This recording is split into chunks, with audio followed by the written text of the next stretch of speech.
الحمد لله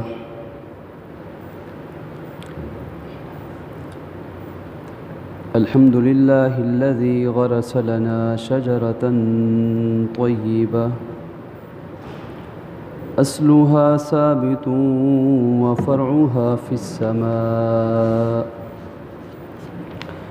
الصلاة والسلام على من الذي بنى لنا بيتا صيتها في الآفاق والأنحاء.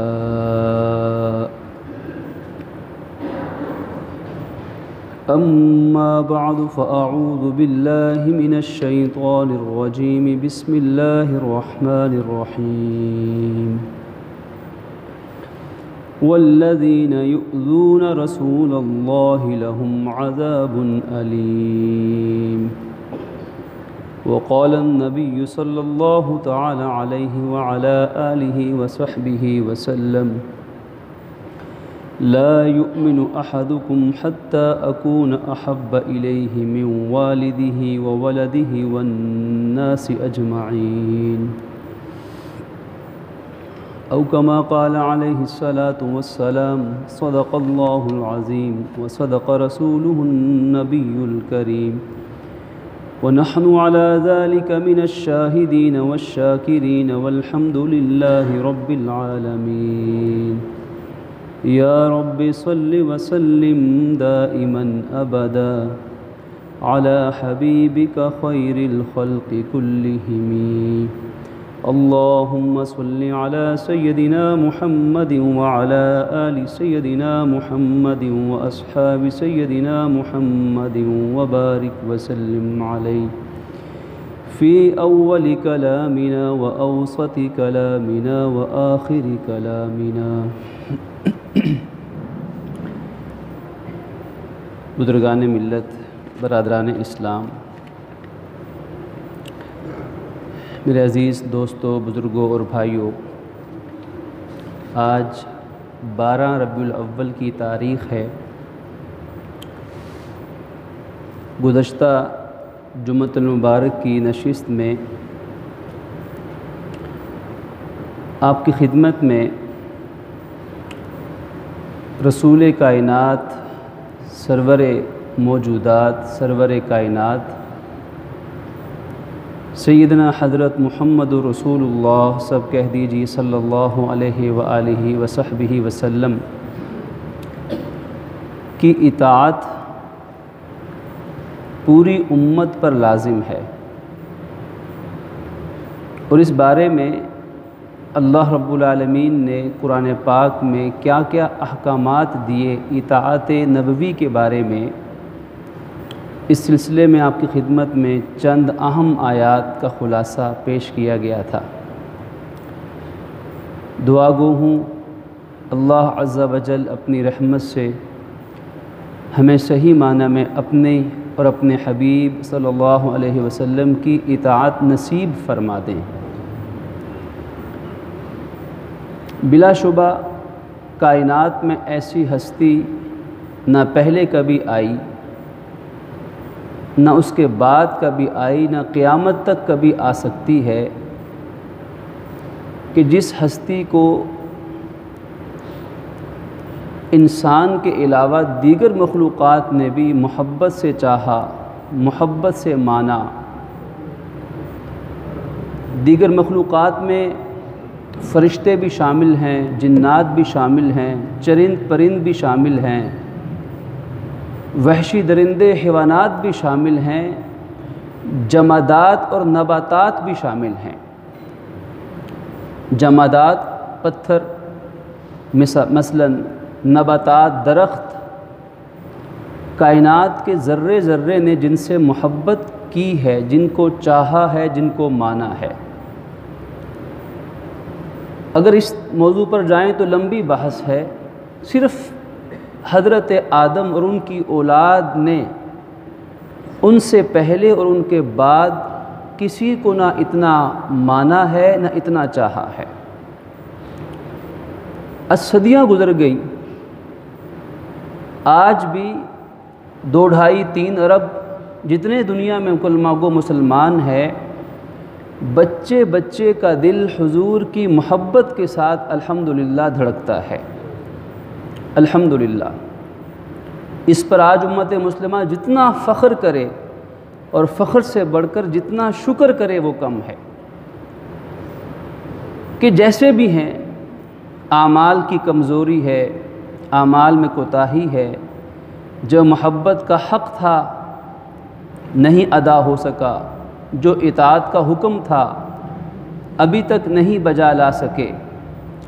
لیکن کم از کم امت کے ایک بچے کے دل میں بھی جو محبت رسول کی چنگاری اللہ نے رکھی ہے، آج تک الحمدللہ وہ موجزن ہے، وہ موجود ہے، وہ شمع جل رہی ہے، اور انشاءاللہ قیامت تک یہ سلسلہ چلتا رہے گا، اور کوئی راستے کی رکاوٹ، کوئی بے ادبی کے طوفان، کوئی ظلم و بربریت کی آندھیاں، کوئی جہالت کے بدبودار جھونکے اس محبت بھری چنگاری کو، اس عشق کے شعلے کو، اس لازوال جذبے کو انشاءاللہ نہ مٹا سکتے ہیں، نہ دبا سکتے ہیں، نہ اسے ختم کر سکتے ہیں۔ خالق عز و جل انسانوں کو اسی چیز کی تعلیم دیتا ہے کہ ایک ہے اطاعت نبوی صلی اللہ علیہ وسلم، اطاعت جس کا ذکر ہم نے قرآن کی روشنی میں کیا، اور ایک ہے محبت، اور محبت کے ساتھ غیرت و حمیت کا جذبہ۔ دو چیزیں ہیں، اطاعت ہے نماز ادا کرو، کتنے مسلمان کتنے فیصد نماز پڑھتے ہیں، ظاہر باطن کو سنت کے مطابق ڈھالو، کتنے فیصد صحیح معنی میں ڈھال چکے ہیں، اس میں ایک تو کمی ہے، لیکن دوسری طرف ہے غیرت نبی۔ نبی پاک صلی اللہ علیہ وآلہ وصحبہ وسلم کی محبت کی وجہ سے آپ کے حوالے سے مسلمان کی دینی حمیت اور دینی غیرت کا جذبہ، یہ جذبہ مسلمان کو اللہ نے اپنی رحمت سے ودیعت کیا ہے، انعام کے طور پہ بخشا ہے۔ یہ جذبہ آج نہیں پیدا ہوا، یہ جذبہ پہلے مسلمان سے لے کر آج اربوں مسلمان تک منتقل ہوا ہے۔ یہ جذبہ کسی ایک فرد، کسی ایک جماعت، کسی ایک مسلک یا فرقے کی وراثت نہیں ہے، یہ تو امت مسلمہ کی متاع جاں ہے، متاع ایمان ہے، متاع اسلام ہے، متاع دین ہے۔ یہ جذبہ ہمیں اس وقت بھی نظر آیا تھا کہ جب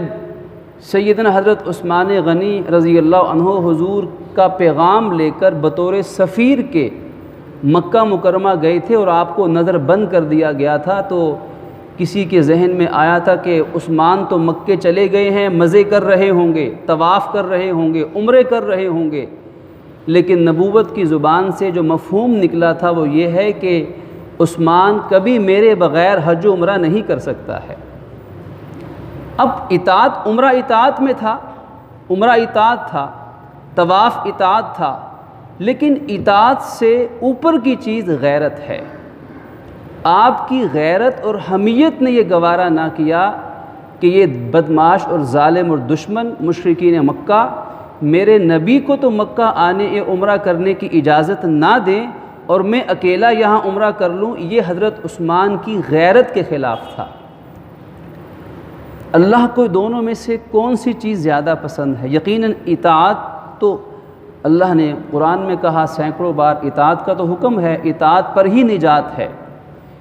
لیکن اطاعت سے بڑھ کر قیمتی چیز غیرت و حمیت ہوا کرتی ہے۔ اطاعت بھی اسی کا اثر ہے، حیا اسی غیرت دینی کا نام ہے۔ صوفیاء کرام نے، علماء نے لکھا ہے کہ حیا کس چیز کا نام ہے؟ آپ نے فرمایا کہ اذا لم تستحی فافعل ما شئت، جب تجھ میں حیا نہیں رہے گی تو جو چاہے گا کرے گا، حیا ختم ہو گئی۔ حیا غیرت کا نام ہے۔ حیا کسے کہتے ہیں؟ حیا غیرت کو کہتے ہیں۔ حیا کسے کہتے ہیں؟ ایک جذبہ ہے۔ بزرگان دین لکھتے ہیں جذبہ حیا کا یہ ہے کہ جب انسان اپنے اوپر اللہ تعالیٰ کی نعمتیں دیکھتا ہے کہ میرے رب نے مجھ پر اتنی نعمتیں برسائیں، اتنے احسانات مجھ پر فرمائے، لیکن ان احسانات کے مقابلے میں میری اطاعت کتنی ہے، میں کتنا ان کے حکم پہ چلتا ہوں، تو انسان اللہ کے انعامات اور اپنی کوتاہیاں جب ان دونوں پہ غور و فکر کرتا ہے تو اس کے دل میں ایک شرمندگی کا، ایک کمی کا جو احساس پیدا ہوتا ہے، ایک خیال دل میں آتا ہے کہ مجھے تو ان کی اطاعت کرنی تھی، میں کہاں نکل گیا۔ اس خیال کی وجہ سے وہ اللہ اور رسول کی اطاعت میں آگے بڑھتا ہے۔ پیچھے سے دھکا لگانے والی، چلانے والی محرک یا موٹیویشنل چیز وہ انسان کی غیرت و حمیت ہوتی ہے، کہ انسان کی حمیت اس بات کا تقاضا کرتی ہے کہ جو آپ سے اچھا سلوک کرتا ہے اور اچھے سلوک سے بڑھ کر آپ کا وجود جن کے احسانات کا مرہون منت ہے، تو ان کی اطاعت آپ کی حمیت اور دینی غیرت کا جذبہ ہے۔ اس لیے ہم کہہ رہے ہیں کہ غیرت و حمیت یہ اطاعت سے بھی بڑھ کے جذبہ ہے۔ ایک انسان خدا نخواستہ، ایک مثال ہے، اللہ نہ کرے کبھی کسی کو اس امتحان آزما لمحے سے گزرنا پڑے۔ ایک انسان نماز پڑھ رہا ہے، بڑے لمبے لمبے سجدے ہیں، لیکن پاس ایک شخص بیٹھ کر معاذ اللہ ثم معاذ اللہ وہ نبی کریم صلی اللہ علیہ وسلم کی گستاخی اور بے ادبی کر رہا ہو، تو اب اس موقع پر مسلمان کے ذمے کیا فرض ہوگا؟ اطاعت میں لگ کے نفل نماز پڑھتا رہے یا اپنی طاقت کے مطابق اس بدبخت کو اللہ کے نبی کی گستاخی کرنے سے روک سکے؟ اگر یہ مسلمان کہے کہ نہیں میں نے تو اس وقت اطاعت کرنی ہے، نفل پڑھوں گا اتنا ثواب ملے گا، تو دینی غیرت اور حمیت کو جب چھوڑے گا تو پھر عمل بھی اللہ کی بارگاہ میں رد ہو جائے گا۔ ہم نے گزشتہ جمعہ یہ بات اس سے پہلے بھی عرض کی کہ خالق نے فرمایا میرے نبی کی موجودگی میں اونچی آواز سے بات مت کرنا۔ اب نبی کی موجودگی میں ادب سے بات کرنا، جس محفل میں نبی کا ذکر ہو اس محفل میں ادب سے بیٹھنا یہ فرض عین ہے، اور علماء نے لکھا ہے کہ جس محفل میں حضور پاک کا تذکرہ ہو رہا ہو تو اس محفل میں اسی ادب سے بیٹھنا چاہیے کہ آقا جلوہ افروز ہیں، وہ ادب شرط ہوگا۔ اور پھر فرمایا کہ اگر تم نے غلطی کی، بے ادبی، دانستہ غیر دانستہ، تو یاد رکھنا کہ تمہارے سارے نیک اعمال ضائع چلے جائیں گے۔ وہ نیک اعمال کیا ہیں؟ وہ اطاعت نبوی تو ہیں۔ نیک اعمال ضائع ہوں گے، وہ اطاعت نبوی ہیں۔ کیا مطلب؟ کہ نیک اعمال ضائع ہو سکتے ہیں اللہ کے نبی کی تھوڑی سی بے ادبی کی وجہ سے، اور ادب کرنا یہ غیرت کا تقاضا ہے۔ ہم اس موضوع پہ مزید بات نہیں کرتے، لیکن یہ بات ہر مسلمان کے دل کا قاضی اس کا فیصلہ کرتا ہے کہ اطاعت بلا شبہ ہم پر فرض ہے، لیکن اطاعت سے کہیں اہم ترین، اطاعت سے اوپر کی چیز وہ دینی غیرت و حمیت ہے۔ امت مسلمہ اطاعت کے پہلو سے تو آج کمزور ہے، لیکن الحمدللہ عرب و مسلمان کا دل آج بھی محبت نبی کی وجہ سے غیرت کے ساتھ دھڑکتا ہے۔ حالیہ دنوں میں، گزشتہ دنوں کے اندر دنیا کی وہ تہذیبیں، وہ ممالک، وہ قومیں جو آج پوری دنیا میں نام نہاد کے طور پر اپنے آپ کو دنیا کی سب سے زیادہ مہذب، پڑھی لکھی اور بڑی ڈسپلن نیشنز قرار دیتی ہیں کہ ہم اس وقت دنیا کے سب سے مہذب لوگ ہیں، باقی سب ہم سے گئے گزرے ہیں۔ وہ مہذب قومیں، وہ یورپین اقوام جن کا ماضی تاریک ہی تاریک تھا، اگر وہ ماضی کے دریچے اٹھا کر دیکھیں تو بدبو کے سوا شاید انہیں کوئی چیز محسوس نہ ہو۔ آج انقلاب فرانس کے بعد وہ دنیا کے تہذیب کے نام نہاد بن چکے ہیں۔ ان اقوام میں سے فرانس کے ملک میں جو بد تہذیبی اور جو انسانیت سے گری ہوئی حرکت دنیا نے دیکھی اور محسوس کی کہ نبی مکرم آپ پر ہمارے ماں باپ قربان، ہماری اولاد قربان، ہمارے دل، ہماری روح، ہماری جان، سب کچھ قربان، معاذ اللہ آپ کی بے ادبی اور توہین خاکوں کی صورت میں کی گئی سرکاری عمارات پر اور سرکاری جھنڈے کے نیچے، سرکار کے سائے تلے اور قومی سطح پر جو بے ادبی کا ارتکاب کیا گیا، اور نام کیا دیا گیا؟ آزادی رائے۔ آزادی رائے کے نام پہ کہ ہم لبرلزم کی بقا کی جنگ لڑ رہے ہیں، آزادی رائے کی جنگ لڑ رہے ہیں، independence of views, difference of freedom, ہم ان چیزوں کی نئے نام، نئے سے نئے الفاظ آج ہمارے سامنے، امت مسلمہ کے سامنے مغرب کے ان نام نہاد کھوکھلے دعووں کی حقیقت اب اگر آشکارا نہیں ہوگی تو کب ہم اس کو سمجھیں گے کہ مغرب نے اپنی نام نہاد روشن خیالی، نام نہاد تہذیبی جدت، اپنے نام نہاد کلچر کو، اپنی سوچ اور اپنے افکار کو پوری دنیا پر جس طرح مسلط کیا ہے، اور بڑے خوش نما جملوں کے ساتھ آزادی رائے کا اظہار، انسان کے بنیادی حقوق کی فراہمی، خواتین کے حقوق کے نام، خواتین کے حقوق کی آزادی، روشن خیالی، جدت پسندی، ترقی پسندی، ایسے خوش نما نعروں کے پیچھے ہر مسلمان کا فرض ہے کہ ذرا ہم کبھی بیٹھ کر تجزیہ تو کریں کہ وہ جس چیز کو آزادی رائے کا نام دیتے ہیں وہ اس سے ان کے ہاں کیا مراد ہے۔ ہمیں تو زبردستی ہمارے دماغوں میں اس کانسیپٹ کو بھرا جاتا ہے اور ہماری زبانوں پر یہی جملے مسلط کیے جاتے ہیں، وہ آزادی رائے کس چیز کا نام رکھتے ہیں، ان کے ہاں آزادی رائے کا مطلب کیا ہے، اس پر غور ہونا چاہیے۔ ان کے ہاں آزادی رائے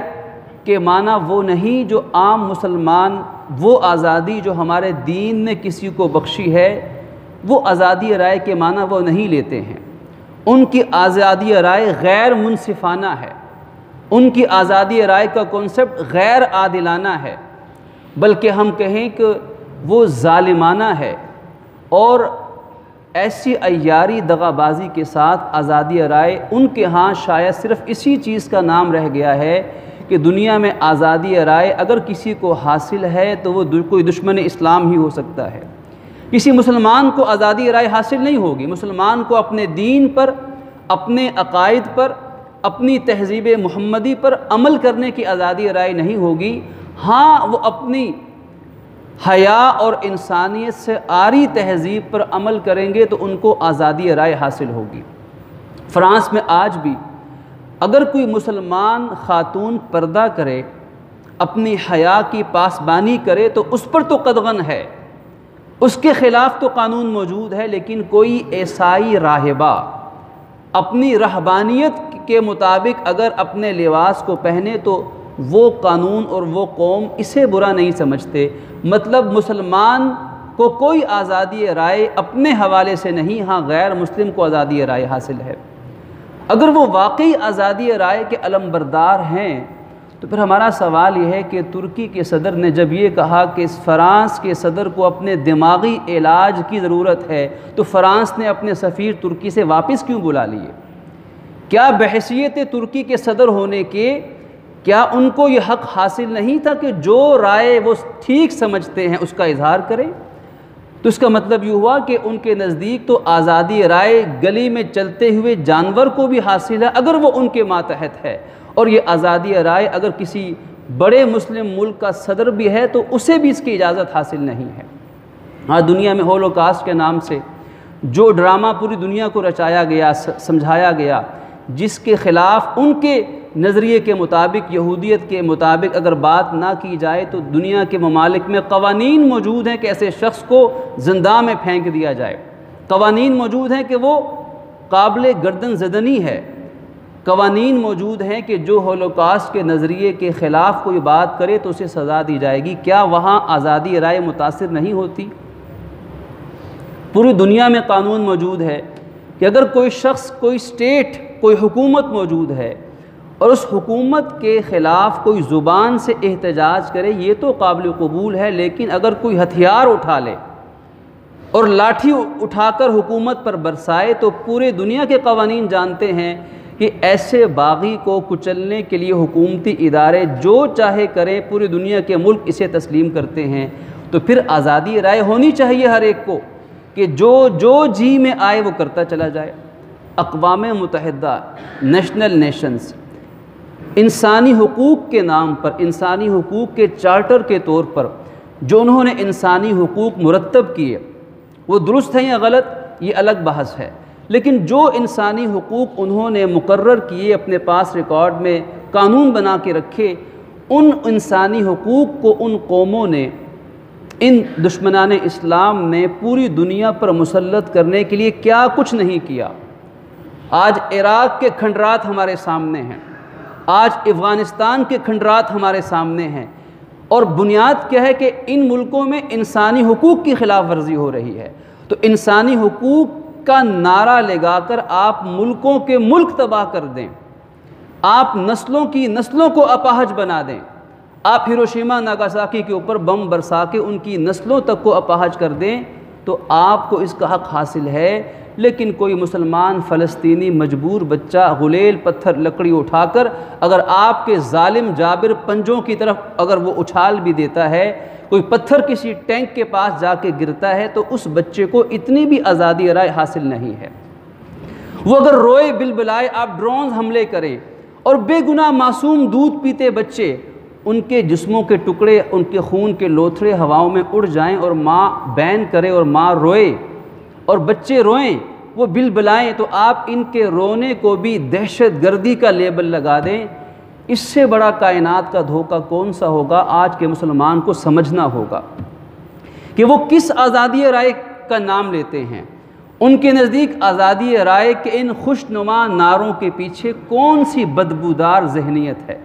کیا وہ یہ ذہنیت ہے کہ آزادی رائے اس کا نام ہے کہ نبی اکرم صلی اللہ علیہ وسلم کی توہین کی جائے؟ حالانکہ اگر کوئی شخص کسی ملک کے سربراہ کی توہین کرتا ہے، وہ سفیر واپس بلا لیتا ہے، وہ احتجاج کرتا ہے، وہ پابندیوں کی دھمکیاں دینا شروع کر دیتا ہے، کیوں کہ ان کے حقوق کی حق تلفی ہے۔ وہ کہتے ہیں ہمیں دلی دکھ پہنچایا گیا ہے، ہمارے احساسات کو مجروح کیا گیا ہے۔ تو سوال یہ ہے، کیا 2 ارب سے 2.5 ارب سے زیادہ مسلمانوں کے کوئی احساسات نبی مکرم کے بارے میں نہیں ہیں؟ کیا آج اربوں مسلمانوں کے دلوں میں حضور کی محبت انہیں محسوس نہیں ہو رہی؟ کیا یہ خوشبو ان تک نہیں پہنچی کہ مسلمان کے پاس ہمیشہ اور آج کے دور میں خاص طور پر اگر کوئی متاع جاں ہے تو وہ ایک ہی چیز ہے؟ آج ہمارے پاس اگر کوئی دولت ہے تو وہ ایک ہی دولت ہے، اور وہ دولت وہ ہے جس کو محبت رسول اکرم کہا جاتا ہے، جو نسبت نبوی ہے۔ اور اس کے پاس، میرے اور آپ کے پاس، اس کے علاوہ ہمارے نامہ اعمال میں اور نیکی، بڑی نیکی کون سی ہے سوائے اس نیکی کے کہ ہم کلمہ پڑھتے ہیں اشہد ان لا الہ الا اللہ وحدہ لا شریک لہ واشہد ان محمدً عبدہ ورسولہ؟ اس کے سوا ہمارے پاس اور نیکی کون سی ہے کہ جس کا نام لے کر ہم اپنے نبی کے نام لینے کو آج الحمدللہ فخر محسوس کرتے؟ وہ صحابہ کرام نے اس نسبت کی لاج بھی رکھی، آپ کی اطاعت کا بھی حق ادا کیا۔ کیا خوبصورت مثال تھی۔ آج امت مسلمہ کے دل تڑپے ہوئے ہیں، امت مسلمہ کا جو بس چل رہا ہے، حکمرانوں کی بات نہ ہی کریں تو بہتر ہے، ان سے کو شاید امید لگانا ہی بے وقوفی ہوگی۔ ہاں الحمدللہ پوری دنیا کے عوام مسلمان ہر ملک میں، پاکستان، بنگلہ دیش میں، دنیا کے ممالک میں، اردن میں، کویت میں، پوری دنیا کے اندر آج امت مسلمہ سراپا احتجاج ہے۔ اور کیوں نہ ہو، یہ حضرت خبیب بن عدی کے وارث ہیں، یہ حضرت خبیب بن عدی کے راستے پہ چلنے والے ہیں، ان کی تقلید کرنے والے ہیں۔ خبیب بن عدی صحابی کون تھے؟ اللہ کے نبی نے ان کو ایک مہم پہ بھیجا، 10-11 افراد تھے مسلمان صحابہ، 100 تیر اندازوں نے انہیں گھیرا، 7 شہید ہو گئے، 3 پکڑے گئے، ان میں سے ایک نے بھی جام شہادت نوش کیا، 2 زندہ بچے، ان میں ایک حضرت خبیب بن عدی انصاری صحابی تھے۔ انہیں قید کیا گیا اور مکہ کے بازار میں انہیں غلام بنا کے جبراً انہیں فروخت کر دیا گیا۔ عقبہ نے انہیں خریدا، عامر بن حارث کے بیٹے نے جسے انہوں نے غزوہ بدر میں قتل کیا تھا، حضرت خبیب بن عدی کو جیل میں ڈال دیا گیا۔ انہوں نے 3 مطالبے کیے کہ کہا کہ مجھے ناجائز گوشت مت کھلانا، بتوں کے نام کا ذبیحہ مت کھلانا، پانی دینا تو شیریں پانی دینا، اور جب تم مجھے قتل کرنے لگو تو قتل کرنے سے پہلے مجھے بتا ضرور دینا۔ اب اس کی بیوی ان کی خدمت کرتی اور وقت پہ کھانا دیتی۔ اس نے بتا دیا کہ خبیب اب تمہارے قتل کا وقت آ پہنچا ہے، اور انہیں جب شہید کیا گیا تو بڑے اہتمام کے ساتھ بیڑیاں جسم میں ڈال کر انہیں جب گھسیٹا گیا، اس چوک میں جہاں انہیں سولی دیا جانا تھا وہاں بچے، بوڑھے، مرد و خواتین سب کو جمع کر دیا گیا۔ حضرت خبیب نے کہا کہ تم مجھے استرا دو، میں اپنے آپ کو سنت کے مطابق اپنے بدن کو ڈھال دوں، زائد بالوں کو تراشوں۔ اب یہ استرا ان کو دیا گیا، تیز لوہے کا استرا، یہ بیٹھے تھے تو اسی خاتون کا بچہ، عقبہ کا بیٹا، کھیلتا ہوا حضرت خبیب کے پاس پہنچ گیا۔ اب وہ معصوم بچہ خبیب نے پکڑا اور اپنے گھٹنے پر انہیں بٹھا دیا۔ جب ماں نے دیکھا تو چیخیں نکل گئیں کہ یہ تو اب ہمارے بچے کو نہیں چھوڑے گا، ہم تو خبیب کو قتل کرنے لگے ہیں اور ہمارا بچہ ہاتھ میں تیز استرا ہے۔ حضرت خبیب نے فرمایا، جس کا مفہوم یہ ہے کہ میں اس نبی کا امتی ہوں جس نے پوری دنیا کو امن عطا فرمایا ہے، تم گھبراؤ نہیں، میں اس بچے سے اپنا انتقام نہیں لوں گا۔ وہ ماں بہت متاثر، آپ نے بچہ اس ماں کے حوالے کر دیا۔ یہ کس کا بچہ تھا؟ جس نے انہیں قتل شہید کرنا تھا۔ اور جب ان کو سولی پہ چڑھایا جانے لگا، انہوں نے پہلے وضو کیا اور کہا مجھے 2 رکعت نماز نفل پڑھنے دو، اللہ کے حضور حاضری دینا چاہتا ہوں، لمبی نماز نہیں پڑھوں گا، کہیں تم یہ سمجھو کہ خبیب موت کے ڈر سے نماز لمبی پڑھ رہا ہے۔ اللہ اکبر۔ 2 رکعت نماز نفل ادا کیے اور چند اشعار کہتے ہوئے سولی کی طرف چلتے ہیں۔ ان اشعار کا مفہوم یہ ہے، دوسرا فلست ابالی حین اقتل مسلما علی ای شک کان فی اللہ مسرعی، کہ میں اللہ اور اس کے رسول کو راضی کرنے کے لیے جام شہادت نوش کرنے لگا ہوں، مجھے کوئی پرواہ نہیں ہے مجھے کس جسم کے حصے پہ لٹا کے ذبح کیا جائے گا، میرے کتنے ٹکڑے کیے جائیں گے، مجھے اس کا کوئی غم نہیں ہے، کیونکہ میں اللہ کی راہ میں قربان ہونے جا رہا ہوں۔ یہ کہتے ہوئے تختہ دار پہ جب لٹکنے لگے، کسی نے پوچھا کہ بتاؤ اگر ہم تمہیں چھوڑ دیتے ہیں، تمہاری جان بخشی کرتے ہیں، کیا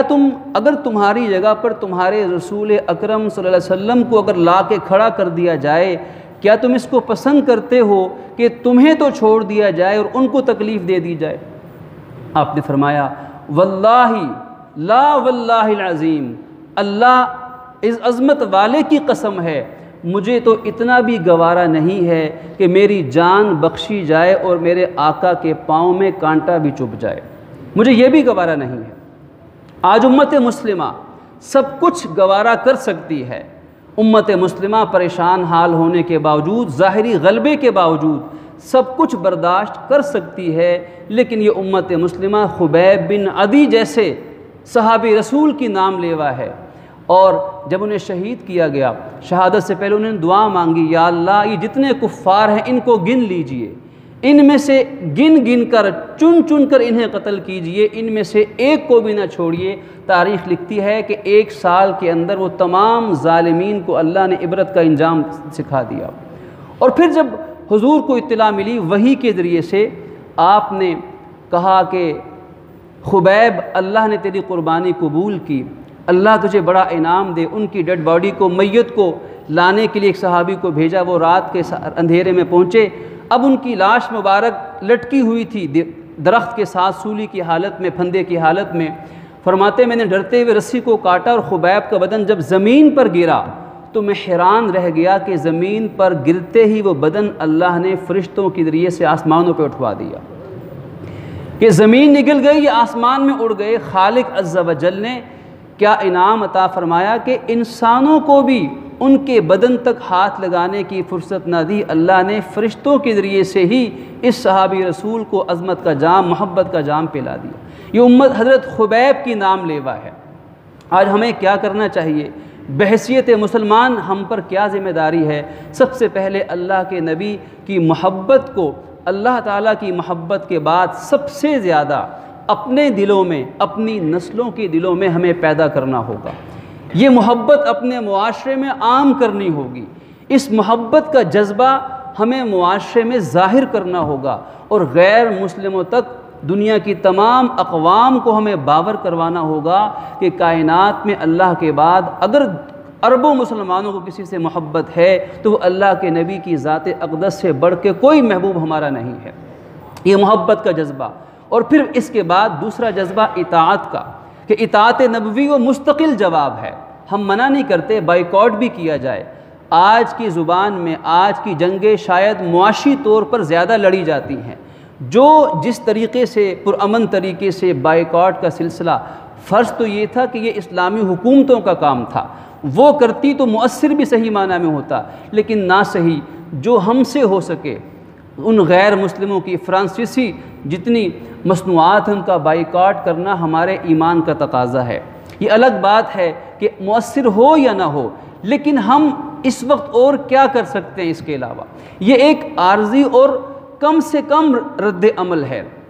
اس سے بڑے رد عمل یہ عارضی رد عمل، اور اصل مستقل رد عمل کیا ہے؟ صرف مصنوعات کا بائیکاٹ نہ کیا جائے، مستقل رد عمل یہ ہے کہ غیر مسلموں کے تمام طرز عمل کا بائیکاٹ کیا جائے، ان کی مغربی تہذیب کا بائیکاٹ کیا جائے، ان کے مغربی رہن سہن کا بائیکاٹ کیا جائے، جس بے حیائی کو دنیا میں بے پردگی کو عام کرنا چاہتے ہیں اس کا بائیکاٹ کیا جائے، غمی خوشی کی تقریبات میں جو ان کی رسومات ہم میں دھر آئی ہیں ان کا بائیکاٹ کیا جائے۔ انہوں نے ہمیں قرآن حدیث سے ہٹا کر اور چیزوں پہ لگایا، قرآن و حدیث سے تعلق کو مضبوط کیا جائے، اللہ کے نبی کی سنت کو عام کیا جائے، اپنے معاشروں میں اپنی مجالس میں سنت نبوی کو صحیح معنی میں عزت دی جائے، جو اس کا مقام ہے سنت نبوی کو دل و جان سے محبت اور عقیدت کی نگاہ سے دیکھا جائے، مسجد اور مدرسے اور دین کے ساتھ اپنے تعلق کو مضبوط کیا جائے، اپنی دینی اقدار کی پہرہ داری کی جائے، اپنے دلوں میں صحیح معنی میں دینی حمیت اور دینی غیرت کو پیدا کیا جائے۔ یہ تمام چیزیں اصل میں مستقل جواب ہیں۔ عارضی بائیکاٹ کچھ دنوں کے لیے کر دیا، پھر بعد میں خاموش ہو کر بیٹھ گئے، اسی لیے ان بدبختوں کو دوبارہ ہمت ہوتی ہے ایسی جسارتوں کی۔ اگر امت مسلمہ آج میں اور آپ اپنے مزاج میں مستقل مزاجی پیدا کریں کہ ہم صرف ایک ماہ یہ چند ہفتوں کے لیے نہیں بلکہ مستقل مزاجی سے اللہ کے نبی کی محبت اور اطاعت کو پورا کرنے کے لیے ہم تن گوش ہو جائیں، اور اجتماعی طور پر ملکی سطح پر امت کے لیول پر اگر مستقل مزاجی سے ان تقاضوں کو پورا کریں گے تو انشاءاللہ جب ہر مسلمان چلتا پھرتا محمدی تہذیب کا علم بردار ہوگا تو انشاءاللہ جو بدبخت ظالم ایسی جسارت کریں گے انہی میں سے غیر مسلم اٹھیں گے، شاید مسلمانوں کو احتجاج کرنے کی نوبت ہی نہ پہنچے، انہی کے ہم نوا اٹھیں گے، انہی کے مذہب اور قوم والے اٹھیں گے کہ تم جس نبی کی توہین کرنا چاہتے ہو اس نبی کے امتی ایسے انسان ہیں کہ ان سے بہتر انسان ہم نے دیکھے نہیں ہیں، اگر تم کوئی بد تہذیبی کرتے ہو تو ہم تمہیں قطعاً اس کی اجازت نہیں دے سکتے۔ اللہ رب العالمین سے دعا ہے کہ پروردگار عالم ہمیں آپ کی ذات گرامی قدر کی محبت، نسبت اور غیرت کے تقاضوں کو اجتماعی سطح پر آج پورا کرنے کی توفیق عطا فرمائے۔ وآخر دعوانا ان الحمدللہ رب العالمین۔